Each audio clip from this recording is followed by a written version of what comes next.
All right, so I want to give you an example of a 3x3 augmented matrix, which I promise is pretty much the same darn thing. Okay? Just takes longer. So here are my equations. I have x plus y plus z is 2. I have minus x plus y minus 2z is 1. And I have x plus y minus z is 0. Cool? All right, so I would like to turn this into a matrix. So what's your augmented matrix going to be? 1, 1, 1, 2. Okay, 1, 1, 1 augmented by 2. Negative 1, 1, negative 2. Negative 1, 1, negative 2, 1. And then 1, 1, negative 1. 1, 1, negative 1, 0. Are you writing code? Cool? Yeah, a little bit. Computers are super good at these, which makes life really convenient. Cool? All right, so now that I've converted, which one do I target first? Bottom left. Yeah, go for bottom left first. So I would like to get rid of this one right here. That's my target. What do I have to get rid of that with? Negative 1. Yeah, I need a negative 1, right? So I could either multiply the whole first row through by negative 1, or I could just add the second row to the third row. You guys see that? I'm going to notice a freebie here. If I add the second and third rows, what am I going to get in this spot? 2. Look at a 2, right? If I subtract the top row from this row, what am I going to get in this spot? The 0, right? Because I'll see that. That's a freebie, so I'm going to do that. If you can get a couple of zeros at once, go for it. Cool? The more zeros you have in this thing, the easier your life is going to be. So I'm going to write down the top row with the sign flipped. Negative 1, negative 1, negative 1, negative 2. Right? And I'm going to add that to the third row. What am I doing to the top 2 rows? Keep them the same. Yeah, just leave them. So you got 1, 1, 1 augmented by 2. Got negative 1, 1, negative 2 augmented by 1. And what am I going to have in the bottom row? 0, 0, negative 2. 0, 0, negative 2, negative 2. Cool? All right, now what? I think I know what z is. Yeah. Okay, so you could take that information and try to go on your merry way, but it will not do you any good. So we got one more variable. Because you'll still have one variable left that you don't know how to get out. Okay, see that? You could reduce this to a 2x2 system and then augment it again. That would be a major pain in the ass. Easier to just go from here and target this guy. Cool? You want to make a triangle of zeros in that bottom left corner. Cool? And it doesn't matter. So I would start with this one. That's first priority. This one's second. This one's third. Once you get to that triangle, you're good to go. So what tool do I have to get rid of that negative 1 there? The one on top. Yeah, I need a 1, right? So I may as well use the ones up top. So I could just write that top row down again. And then what am I going to do to the other rows? So top row, what are you doing? Leave it.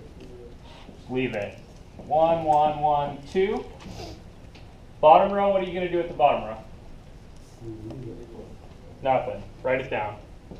0, 0, negative 2, negative 2. What could you do at the bottom row that would maybe be a good idea? Eliminate it. Remove it. You can't eliminate the whole thing, but you could remove the negative 2's at least by multiplying by negative a half. It's cool with that? I don't really care if you guys do that stuff or not. What's the middle row become after this? 0, 2, 0, 2, negative 1, 3. 3. Okay, so now pull out your equations. So you know that from the bottom equation there, negative 2, what? Z equals -2. Okay, from the second row, you know that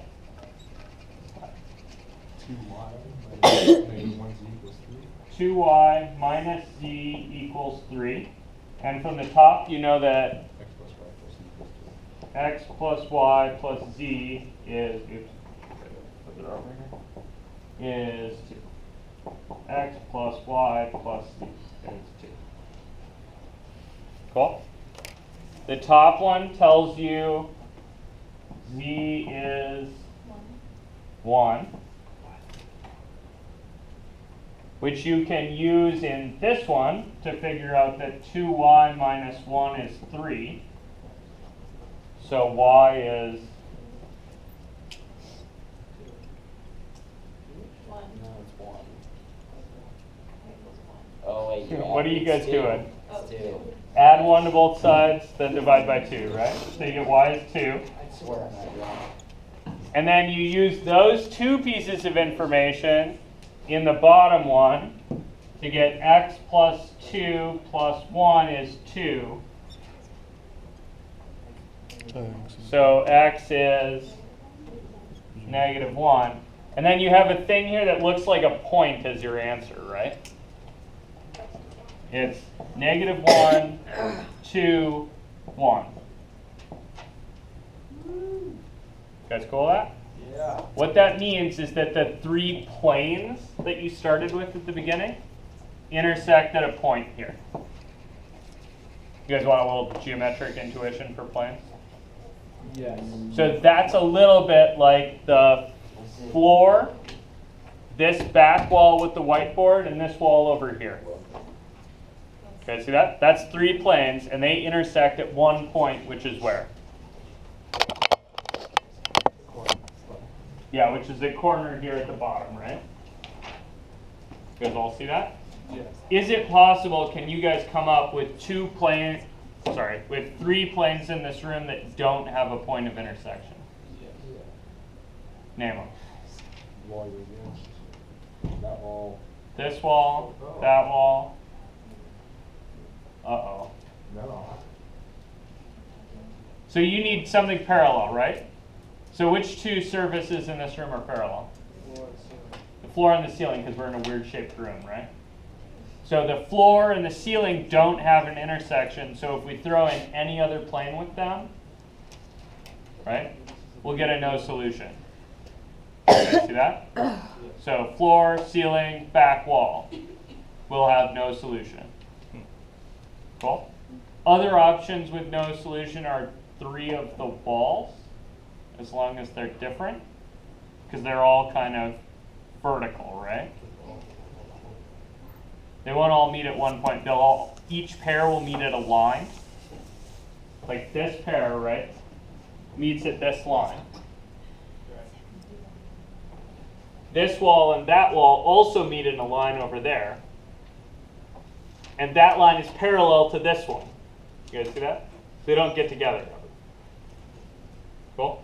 So no solution can happen in a lot more ways in the 3x3 cases, but it means the same thing. It just means something's parallel, or if you get a line of zeros, something's actually the same.